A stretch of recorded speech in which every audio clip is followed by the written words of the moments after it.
Importance of the southern sea otter as a keystone species. A keystone species is an organism that keeps any ecosystem together. Without them, the ecosystem could end or other invasive species could take over. Although there is controversy on how this topic is simplified, it helps the public understand how important one species can be to the survival of others. There are three major types of keystone species. Mutualists, two or more organisms that interact for each other's benefit. Ecosystem engineers, any organism that creates, changes, and or destroys an ecosystem.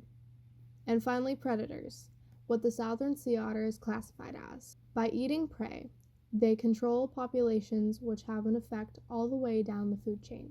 On the California coast and Monterey Bay, otters eat sea urchins, keeping them from overeating kelp and creating urchin barrens where nothing else can live. Estuaries are where fresh water and the ocean meet. In the multiple estuaries connected to Monterey Bay, otters eat crabs, keeping the eelgrass and sea slug population alive. This lets the sea slugs eat algae, which would otherwise choke out the eelgrass. But sea otters are still endangered, and to understand why, we have to look at the history of what is killing them. Due to the fur harvesting industry from the 1700s to the 1900s, the estimated population of 150,000 to 300,000 otters became less than 2,000 across the world. Today, poaching is illegal under the 1972 Marine Mammal Protection Act and the 1973 Endangered Species Act. Parasitic diseases cause great harm to populations as well, with acanthocephalon peritonitis causing 13 to 16% of deaths, and Toxoplasma gondii encephalitis affecting 70% of otters. Sharks commonly mistake otters for seals, leading them to hunt the wrong prey. In areas where there is little to no kelp, the otters have nowhere to hide. Finally, many pups are orphaned at a young age. They are often separated during storms or if something happens to their mother, who they are completely dependent on. But there is hope.